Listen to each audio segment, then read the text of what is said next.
If you had seen little Joe standing at the street corner in the rain, you would hardly have admired him. It was apparently an ordinary autumn rainstorm, but the water which fell upon Joe, who was hardly old enough to be either just or unjust, and so perhaps did not come under the law of impartial distribution, appeared to have some property peculiar to itself. One would have said it was dark and adhesive, sticky. But that could hardly be so, even in Blackburg, where things certainly did occur that were a good deal out of the common. For example, 10 or 12 years before, a shower of small frogs had fallen, as is credibly attested by a contemporaneous chronicle, the record concluding with a somewhat obscure statement to the effect that the chronicler considered it good growing weather for Frenchmen. Some years later Blackburg had a fall of crimson snow. It is cold in Blackburg when winter is on, and the snows are frequent and deep.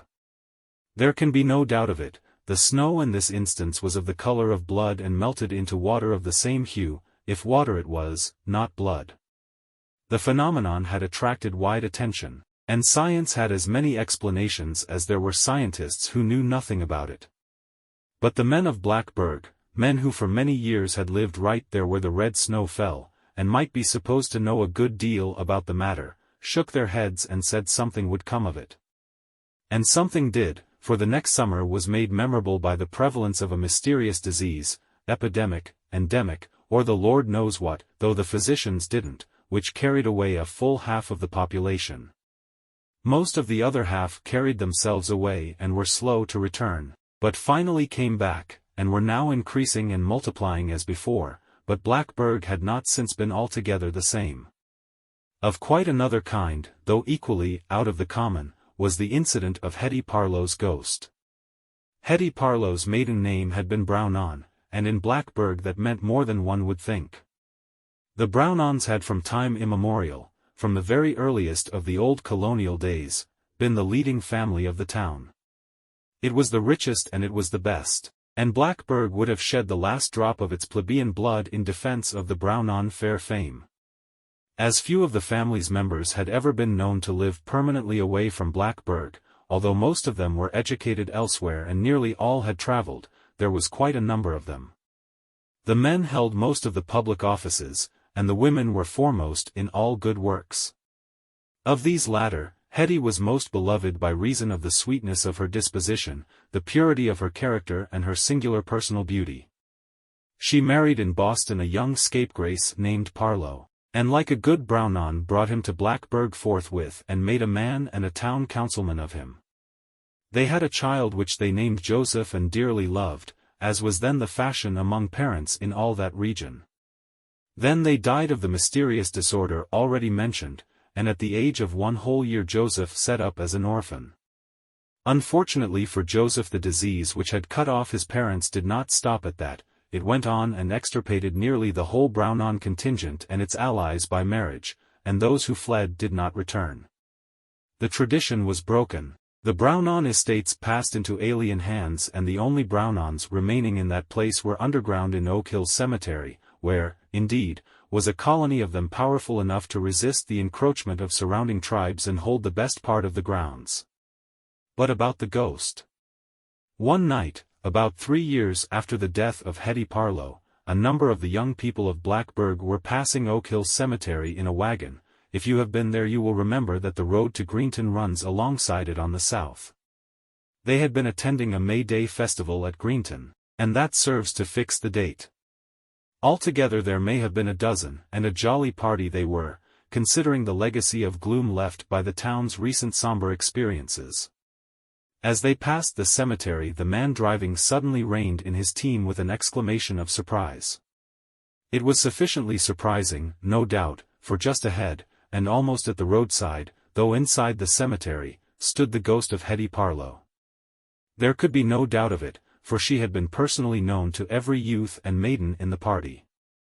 That established the thing's identity. Its character as ghost was signified by all the customary signs, the shroud, the long, undone hair, the faraway look, everything. This disquieting apparition was stretching out its arms toward the west, as if in supplication for the evening star, which, certainly, was an alluring object, though obviously out of reach. As they all sat silent, so the story goes, every member of that party of merrymakers, they had merry-made on coffee and lemonade only, distinctly heard that ghost call the name, Joey, Joey. A moment later nothing was there. Of course one does not have to believe all that. Now, at that moment, as was afterward ascertained, Joey was wandering about in the sagebrush on the opposite side of the continent, near Winnemucca, in the state of Nevada. He had been taken to that town by some good persons distantly related to his dead father, and by them adopted and tenderly cared for. But on that evening the poor child had strayed from home and was lost in the desert. His after history is involved in obscurity and has gaps which conjecture alone can fill. It is known that he was found by a family of Paiute Indians, who kept the little wretch with them for a time and then actually sold him for money to a woman on one of the eastbound trains, at a station a long way from Winnemucca. The woman professed to have made all manner of inquiries, but all in vain, so, being childless and a widow, she adopted him herself. At this point of his career Joe seemed to be getting a long way from the condition of orphanage. The interposition of a multitude of parents between himself and that woeful state promised him a long immunity from its disadvantages. Mrs. Darnell, his newest mother, lived in Cleveland, Ohio. But her adopted son did not long remain with her.